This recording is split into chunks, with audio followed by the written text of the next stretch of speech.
Today's video, we've got my final updated top 40 fantasy football wide receiver rankings and tiers for y'all. All right. The rest of the updates, anything that happens between now and September 5th, will only be updated in our draft guide available at BDGE.co. So we're going to go through all 40 of the top 40 of them, just like we did yesterday's video with the running backs. And we'll break them down by tiers. I'll try to keep it smooth. I'll try to keep it light for everybody. I know we need the time back in this economy. I'll try to give you about 15, 20 seconds per player. That never works, but here we go. First tier is the strictly will be elite tier, all right? We've got Tyreek Hill at the 1. We've got CeeDee Lamb at the 2. What CeeDee Lamb did in the second half of last year post-bye was nothing short of legendary and iconic. Tyreek Hill has been nothing short of legendary and iconic since coming into the league in Kansas City. Somehow he's gotten even better in Miami. All they do is use cheat motion before the plays. It is literally a cheat code in this offense. Nothing is going to go wrong with Tyreek Hill. Nothing is going to go wrong with CeeDee Lamb. Nothing is going to go wrong with your fantasy team if you draft either of these two players. Now, I know I should probably address this, and that is the holdout situations for both Tyreek Hill and Jamar Chase. I'm going to explain this video as if both of them will be playing come week 1 of the regular season. I don't have any insider information behind closed doors of how those contract situations are playing out, if they are getting extension offers, if what's going on there. So I don't want to waste my time speculating or guessing. We are just going to push forward as if they are both playing, and I will be drafting them according to that law. The next tier is the also elite, but just not tier 1. And we have Amon-Ra St. Brown at 3. We have Justin Jefferson at 4. We have Jamar Chase at 5. And we have A.J. Brown at 6. Now, keep in mind, these are full PPR rankings, okay? Again, in the draft guide, we have full PPR, half PPR, and standard, any type of league settings that y'all got going on. So Amon-Ra is my 3. I think he's just about as safe as they come in this environment of fantasy football. An unbelievable offense.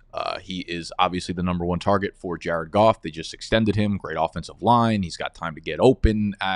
He's just not someone you're ever going to regret drafting in fantasy football. That's usually the case with Justin Jefferson as well, who's moved up to my wide receiver 4. I saw, a little bit from Sam Darnold in the preseason so far that makes me feel like, all right, he'll be ready to sling the ball. And if you're slinging the ball to Justin Jefferson enough times, good stuff is going to happen. We also now have Jordan Addison dealing with a relatively significant ankle sprain, so he could miss some time into the regular season. TJ Hawkinson is obviously returning from an ACL last year, so Jefferson, even if you think they're going to be dipped efficiency because of the quarterback play here, he's going to see like 12 to 15 targets a game. Like his September, he could play 4 games in September and walk away with 75 targets. And I don't even think that's an exaggeration. That's like 17 targets a game. I don't think that's crazy. So he'll get there by volume if he doesn't get there by efficiency. Jefferson is probably just the best receiver on the planet, so don't overthink that one. That's the same with Jamar Chase. I actually think one thing that's not really talked about enough is how often the Cincinnati Bengals decided to just give Joe Burrow the ball on the first carry of every single drive. And the number of 2nd and 8s that team started off every drive with was pretty nauseating. If you're a Cincy fan, you know what I'm talking about. With Joe Mixon gone, I would hope to see them be more pass happy and more pass friendly and just more up tempo and letting Joe Burrow do his thing out there. All right. So love Jamar Chase, as everybody does. A.J. Brown is in that elite tier as well. Everyone likes to talk about how CeeDee Lamb ended the season. Remember how A.J. Brown started the season? Everything out of camp this offseason is just how good Jalen Hurts looks, and his connection with A.J. Brown and Devontae Smith it's just looking top tier. So again, A.J. Brown is just one of those once every 3 years type of players, which I guess doesn't really fit anymore. It's just every year it feels like we're just getting new, stocked up, elite, ridiculous wide receivers coming in. So A.J. Brown, Kellen Moore coming in as the offensive coordinator. I like the upside of having this be more up-tempo and more fast-paced and more downfield. So I'm excited to see what A.J. Brown looks like in this new scheme. Then we move to tier number 3, which I have labeled probably elites. And Garrett Wilson is my number 7 ranked wide receiver in PPR. I mean, he got 170 targets last year. And I've stated this before, but with Aaron Rodgers back and healthy, they have really nothing else in the pass catching game besides him and Breece Hall. It's going to be those two getting virtually every single target in this offense. I went back and looked at Aaron Rodgers' career, and of every receiver that has seen 140 targets in a season from Aaron Rodgers, they have never finished worse than the wide receiver 3 overall in fantasy football. So if you've been a wide receiver with Aaron Rodgers and you have seen 140 or more targets from Aaron Rodgers, you have finished as the wide receiver 3 in fantasy football or better. Like, not a wide receiver 3, the wide receiver 3. And there are 6 different instances of this. Now, Aaron Rodgers, is he healthy? Can he sustain the play? What's his arm look like? Obviously, a lot of question marks, but Garrett Wilson coming off of back-to-back massive target seasons, like 170 targets last year. If he gets that kind of volume going from Zach Wilson to Aaron Rodgers, like, there's no ceiling for this type of player that we could actually put on paper right now. So love Garrett Wilson. I got Puka next at the wide receiver 8. Massive, crazy rookie breakout season. Again, he's just one of those things that I just don't think we should overthink, because even if you don't think he's as elite as the guys I've already named, that's fine, because Sean McVay's system is so elite that he schemes any player open to an insane degree. And Puka is so strong at the catch, so strong after the catch. He's like the perfect fit for this system. So I'm all in on the Rams offense. Matt Stafford's looked incredible as he's getting older. Puka, Cooper Kupp, all of it. Like, draft as much of them as you possibly can. Marvin Harrison Jr., one of the best rookie receivers that we've seen come out into the draft in quite some time, goes top 5. The receivers that get drafted like top 4, top 5 in the NFL historically have been just like incredible specimens of players. And he's going into a situation where he's going to take over as the wide receiver 1 immediately, right? Like, you think about like the Julio Joneses that have come into the league. A lot of those players have had, an aging veteran receiver that they've had to compete with. Like, Julio had to compete with Roddy White on his last few years, and then it became the Julio show. But Marvin Harrison goes into this offense and becomes the Julio Jones right away. This should be an offense with Kyler fully healthy now, where Marv sees 140, 150, damn near 160 targets, like, off the rip immediately. And you're telling me you can get him down at wide receiver 10, someone that talented, like, that is the perfect price for him. The next tier of players, we have a fat one, okay? And this is labeled wide receiver 1s that you can draft as your wide receiver 2. So starting with wide receiver 10 all the way down to 21, we have Cooper Kupp, DJ Moore, Nico Collins, Devontae Adams, Brandon Ayuk, Jalen Waddle, Drake London, Deebo Samuel, Devonta Smith, Rashee Rice, Chris Olave, Mike Evans. Cooper Kupp, a lot of the same reason I like Puka. I still like Cooper. Even if he has lost a bit of a step, like, I think he's just elevated completely by being in Sean McVay's offense, and he has obviously a ton of chemistry with Matt Stafford. And this feels like the first offseason that he's been like fully healthy in a while, and reports out of camp are fantastic. DJ Moore is my next. I moved all the way into my wide receiver 11, which probably seems a little bit spicy given the target competition, but Rome's a rookie. I think it might take him a second to really get like started, really get heated up there. Keenan Allen, the vibes for Keenan Allen have not been good. They have not been big. They've been Big Mac, not big. Okay, so Keenan Allen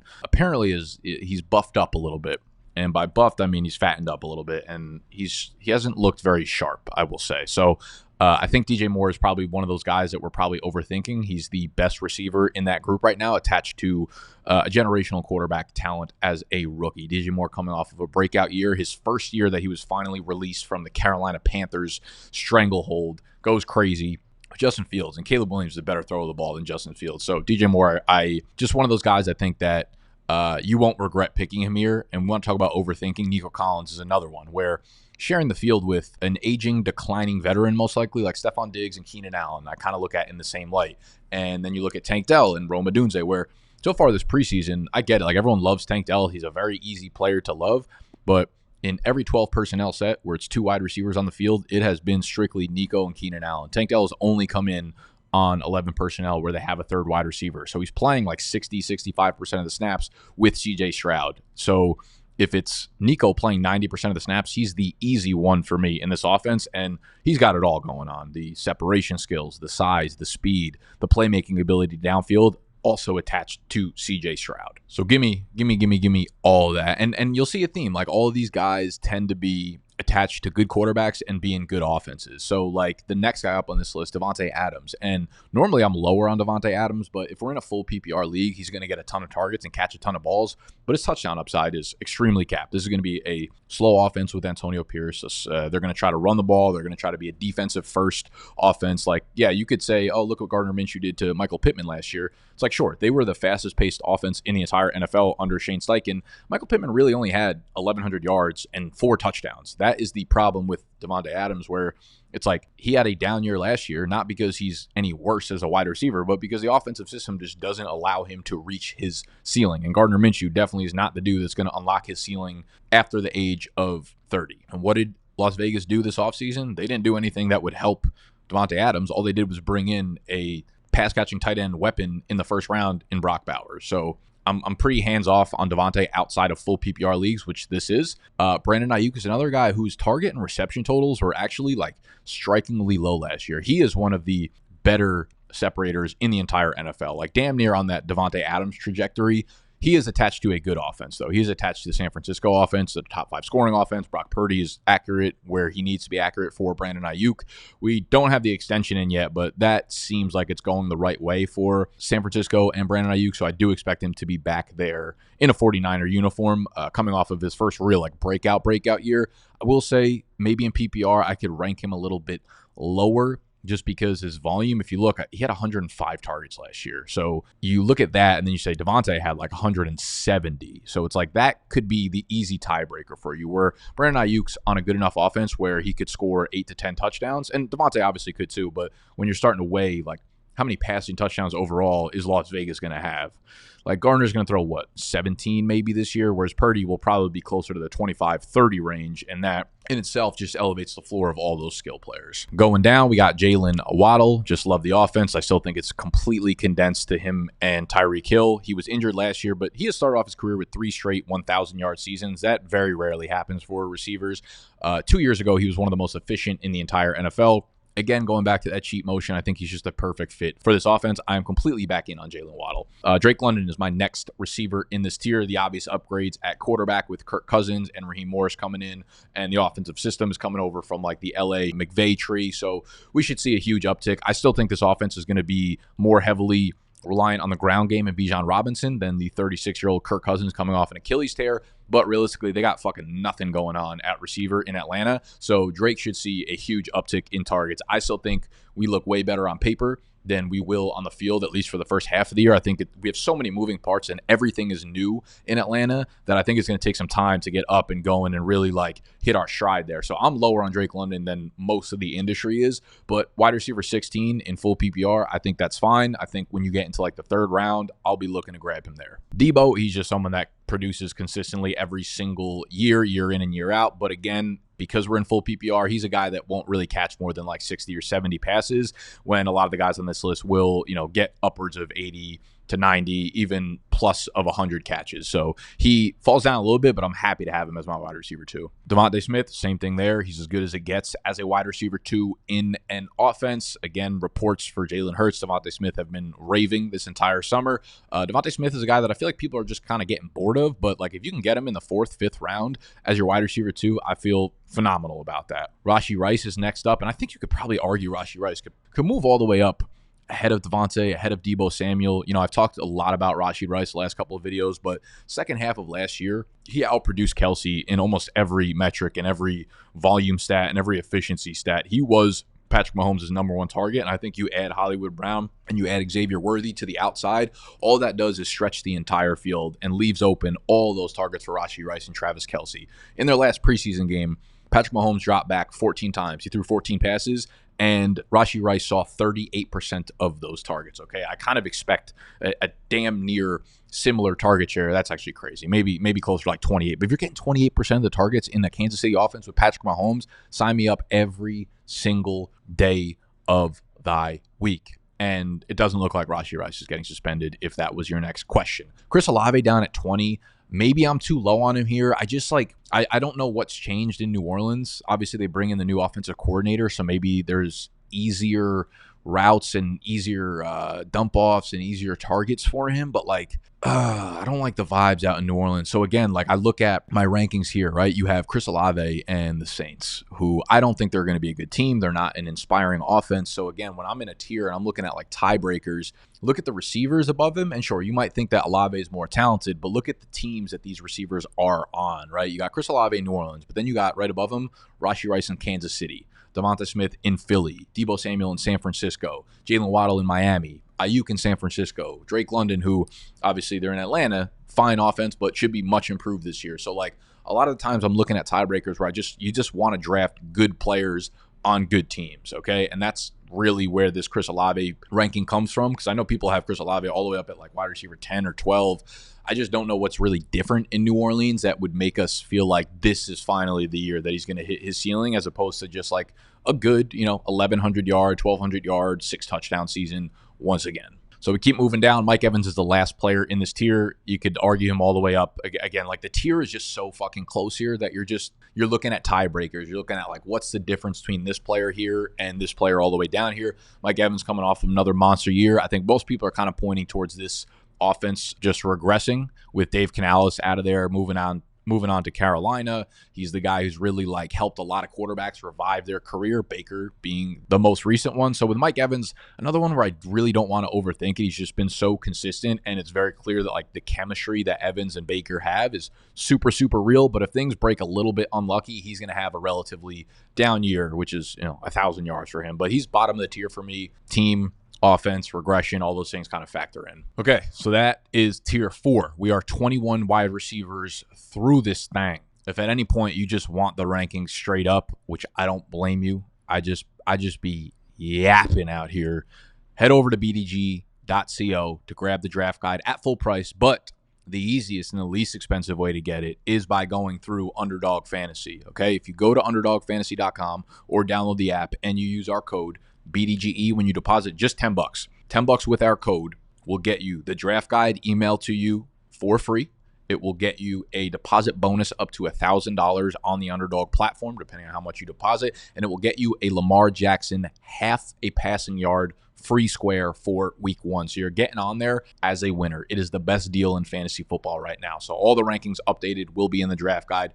Go to underdogfantasy.com, use code BDGE so we can get into tier 5. Breaking news, actually. We do have a wide receiver trade where the Washington Commanders have sent Jahan Dotstein over to the Philadelphia Eagles. Kind of interesting, probably a little bit more overhyped on Twitter than it actually is interesting. Basically, every single argument will be like, Jahan Dotson's been bad statistically, and then everyone and their mother will just kind of post Matt Harmon's reception perception profile of Jahan Dotson. Here's the truth, is Jahan Dotson has been a very mediocre wide receiver since entering the NFL. Is he a good separator? Yes. Does he get bullied at the line of scrimmage? Also yes. Going over to Philadelphia, I mean, it's exciting, I guess, because the offense is better. But here's the problem: is like Sam Howell had more passing yards last year than Jalen Hurts. Okay, so you're talking about Jahan Dotson finishing with fewer receiving yards last year in Washington than Terry McLaurin and Curtis Samuel. And now you move over to an offense that has A.J. Brown, Devonta Smith, Dallas Goedert, Saquon Barkley, and they're not a pass-heavy offense. So I get it from a real-life perspective. You want to get excited about it. If I'm a Philly fan, this is a pretty cool move, I guess. He'll probably play the slot there, which I kind of wish they let Devonta play the slot because he does numbers when he plays the slot. Jahan leaves Washington. I think it's a boost for Terry McLaurin. This was a tweet I saw a few minutes ago, actually, as I was pausing this video. Someone made a really good point that like Terry is now going to get the Michael Pittman treatment of last year, where he was just fed an insane amount of volume. These like quick hitting throws that like Shane Steichen brought to that offense, so it went directly to Michael Pittman. Now you have Cliff Kingsbury, who all he does is use that horizontal raid. Terry's probably going to get a ton of line of scrimmage targets. I think this opens things up a little bit for De'Ami Brown, who looked like he was going to be the wide receiver 2 on the outside there. And then maybe they'll let Luke McCaffrey spin a little bit in the slot. Not anyone that I'm really like overly excited about targeting in fantasy. And this does not make me want to draft Jahan Dotson any more than I already have been at like pick 160 in the draft. But I don't know. Dotson's kind of like an interesting case study where he was an awesome route runner and separator coming out of Penn State. I actually really liked him, and he reminded me a lot of Anthony Miller. Now, Anthony Miller, I fucking loved coming out of Memphis, and they had similar rookie seasons where Jahan Dotson, he was injured, so his stats are obviously a little bit like lowered here, but he caught 35 balls, 520 receiving yards, but caught 7 touchdowns. So I think when people look back or think back on Jahan Dotson's rookie year, they have this like imaginary flotation number in their mind where like, oh, he popped off as a rookie. Like, I can't believe he was so bad as a sophomore. But most of his statistics as a rookie actually came via touchdowns. And that was the same thing with Anthony Miller. I think he scored 7 touchdowns as a rookie too. Y'all don't think I got that Anthony Miller fucking number lingo just sitting here in the braino? I do. Don't test me. Now with Jahan Dotson, second year, like, it's easy to be like, oh, Washington was so bad. Sam Howell was so bad. It's like, yes, would be a valid point, in my opinion, if he wasn't getting outproduced by Curtis Samuel and Terry McLaurin, who were in the exact same situation as he was. If you're going to compare Jahan Dotson to, a second or third receiver on another team, that's a valid point. But when all these guys are dealing with the same exact situation, that becomes a little bit of a problem for me. So he's getting outplayed by a lot of not great wide receivers. The reports out of camp this offseason were not great. So they decided to move him. They gave up Jahan Dotson, I think a fifth for a third round pick from Philly and maybe like 2 seventh rounders, something like that. So not really as intriguing as people on fantasy Twitter want to make it out to be. But let's continue down to the next tier. And this is another fat tier of about 10, 12 players. These are wide receiver twos that you draft as a wide receiver two. They are probably unlikely to be a wide receiver one, but also unlikely to be a wide receiver three. And we have, starting at wide receiver 22, we got Michael Pittman, Amari Cooper, Christian Kirk, DK Metcalf, T. Higgins, Terry McLaurin, George Pickens, Malik Neighbors, Stephon Diggs, Tank Dell, Zay Flowers, and Calvin Ridley. So a lot of young, exciting players, a lot of like steady veterans, starting off with Michael Pittman. Great year last year. I guess my only concern is how much passing volume do we get in this offense with Anthony Richardson and Jonathan Taylor fully healthy, but still fine with him as my wide receiver two. Amari Cooper's had great years back-to-back, has pretty much been a wide receiver one in each of the last 2 years. Monster year last year, career year.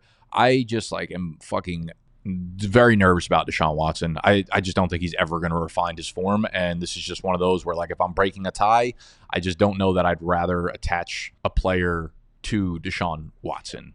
Then I have Christian Kirk, who I could probably make the argument to move even higher in full PPR. I love him running in the slot with Trevor Lawrence. He has a ton of chemistry there. You have Calvin Ridley out the way now. They bring in two guys that don't have chemistry yet with Trevor Lawrence that play completely outside and allow the middle of the field to open up, similar to how I was talking about with Rashee Rice and Hollywood Xavier Worthy opening up the middle of the field for Kelsey and Rashee Rice. You got a lot of the same similarities in Jacksonville, where you got Brian Thomas Jr. and you've got Gabe Davis opening the middle of the field for Christian Kirk and Evan Ingram.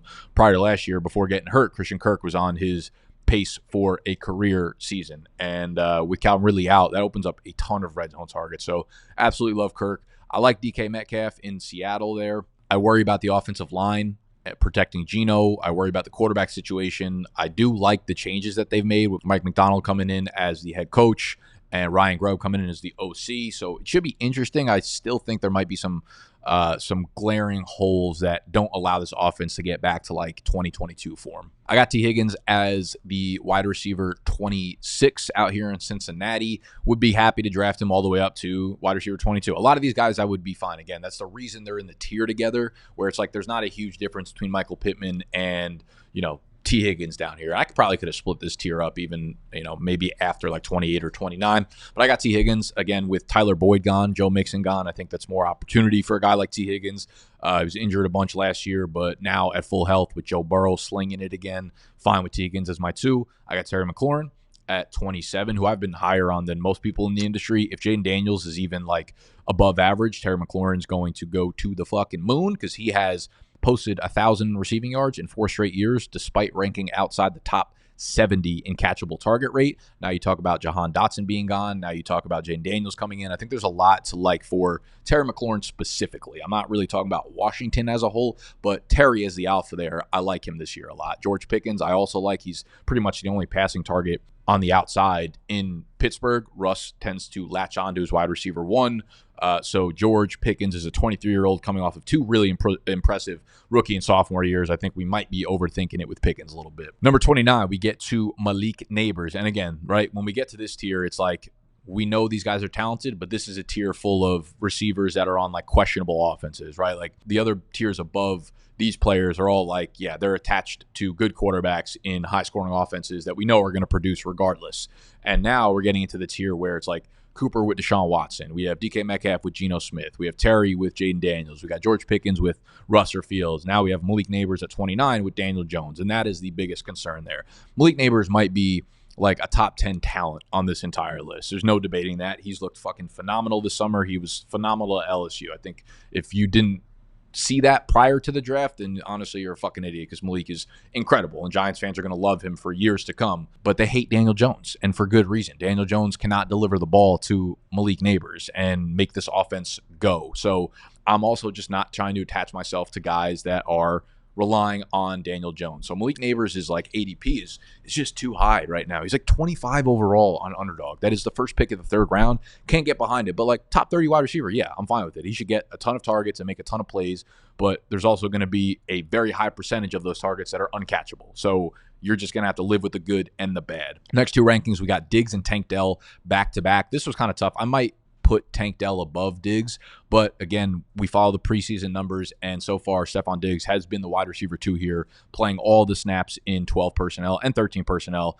Tank Dell only comes onto the field when they're in 13 personnel, so that worries me a little bit. And maybe Stephon Diggs still has, he's definitely still an above average wide receiver. He's definitely still a good wide receiver, and maybe he just kind of mentally checked out in Buffalo over the second half of last year, so there's a little bit of that, but probably more so on the downslope of his career. Zay Flowers in Baltimore at 32. He'll be a good PPR play, but Lamar in the Baltimore passing offense just doesn't really inspire anything as it relates to fantasy football outside of Mark Andrews. I think Mark Andrews can score like 10 to 12 touchdowns this year, because if you think about like the play action with Lamar, fake handoff to Derrick Henry, do you know how open the middle of the field? Like, linebackers are going to shit themselves on just fake handoffs to Derrick Henry. It's like, do we got to cover Lamar? Do we got to cover Derrick Henry? Oh, there goes Mark Andrews behind him. So Zay will be good. He'll be the number one target there, of course, but I still just question like the upside of what a fantasy wide receiver can have in this offense. 33, we've got Calvin Ridley, and I think you can make the case that he should be higher. We don't really know the deal with DeAndre Hopkins' injury. He was labeled as being out 4 to 6 weeks, but that was at the beginning of August, and now he's supposedly going to be ready for week 1. I don't know if I buy it yet, but if DeAndre Hopkins misses time or this injury lingers throughout the season, Calvin Ridley is going to see a huge uptick in targets. With a guy like Calvin Ridley, though, again, when you're on these like questionable offenses with questionable quarterbacks, sure, Will Levis could be good and target him 150 times. Will Levis could also just bomb and become a really poor NFL quarterback. We don't know what he is yet. So you have to factor that in on the spectrum when you're drafting guys like Calvin Ridley. When you're drafting guys in these questionable offenses, if Will Levis is bad, then your Calvin Ridley pick goes up in flames. If Will Levis is average, then Calvin Ridley will probably see 130, 140 targets. And we saw what he did with 140 targets with Trevor Lawrence last year, and it was fun. It was 1,000 yards. It was whatever it was. So I wouldn't expect like too much on top of that. And we move into thy last tier of, I think, 7 or 8 wide receivers, 34 through 40. These are boring, high floor wide receivers, plus some exciting high upside young wide receivers. A lot of rooks here. So we have Keenan Allen at 34. We have Xavier Worthy at 35. Chris Godwin at 36. Jaden Reed at 37. Deontay Johnson at 38. Rome at 39. And Ladd McConkey at 40. Keenan, again, clearly a veteran that's been kind of falling down the ranks a little bit. He should be decent for PPR still, but the vibes, again, out of Chicago are just not great for him, gaining weight and looking slow and all that and getting old and et cetera, et cetera, et cetera. Zave, top 35. That might make some of you guys happy. I think there are probably a lot of people out there that have him like top 25. I'm not there with him yet. I still think he's got a lot to do as an NFL receiver. He can't get off the line against press. I think when Hollywood is back, he moves back to the 4th receiving option and 5th overall option in the offense behind Hollywood and Travis Kelce and Rashee Rice and Isaiah Pacheco. So he'll have his explosive games, but he won't be a high-volume wide receiver, in my opinion. Godwin and Jaden Reed and Deontay Johnson are all kind of similar in my eyes, where I think they're high-floor guys, but Godwin is someone that I just don't see going above 1,000 receiving yards. The chemistry between Baker and Mike Evans pretty much, in my eyes, guarantees that Godwin will not be the one there. Supposedly he'll run more routes in the slot, which is a good thing, but I don't think it really provides much for his ceiling. Jaden Reed, we don't know what's going to happen in Green Bay. He is my highest ranked Green Bay wide receiver. I think he's the most talented of the group. I think people would disagree with me and say Christian Watson. I don't think we've seen any sort of consistency with Christian Watson outside of an insane 4-game stretch throughout his rookie year that points to him having a high ceiling. But I need to see a full season. I need to see 2 full seasons for me to really buy into a player that I know they're going to be consistent. With Jaden Reed coming out of college, I thought he was a great separator, and he proved me right. But the Green Bay rotation is going to be real here between Reed, Dobbs, Christian Watson, Dontavian Wicks. We don't know who's going to get fed on a week-to-week basis, so they're kind of hard in a lineup league. Deontay Johnson, I'm way lower on than consensus. I think I just don't really see a lot in this offense. I'm just not really trying to draft players in the Carolina offense, and I know Johnson will be the one. He's a great separator. He'll get a lot of targets, but like I don't know how valuable those targets are really going to be. I could see him averaging like 7 yards a target. You know, some of them or a lot of them uncatchable. We also like don't really know how the rest of the receiver group is going to shake out. Like we assume Deontay Johnson is just going to see 35% of the targets, but like they did just draft Xavier Legette in the first round. Jonathan Mingo's a top 35 pick. Adam Thielen is still going to be taking snaps out of the slot and probably command a decent amount of targets. So Deontay's one that I feel uncomfortable drafting him all the time. Then we round out this top 40 with Rome Odunze, number 9 overall pick to the Chicago Bears. I think Rome might be in for a massive second half of the year breakout. Love that him and Caleb came in together. He's unbelievably talented, but he'll probably get off to a slow start because he won't play the majority of the snaps in this offense until he overtakes Keenan, if he even does this year. So slow start could be the case, but he could also have a massive second half of the year breakout. Ladd McConkey slides right into the slot role for the Los Angeles Chargers. This is going to be a run-heavy team. This is going to be a passing offense that you don't necessarily want a ton of pieces to. I love Josh Palmer, where he was going for a long time in like the 10th round. Ladd McConkey's a lot more expensive, but he's also a slot guy that should get peppered with targets, and Justin Herbert doesn't have a lot of guys to throw the ball to. Herbert has supposedly returned to practice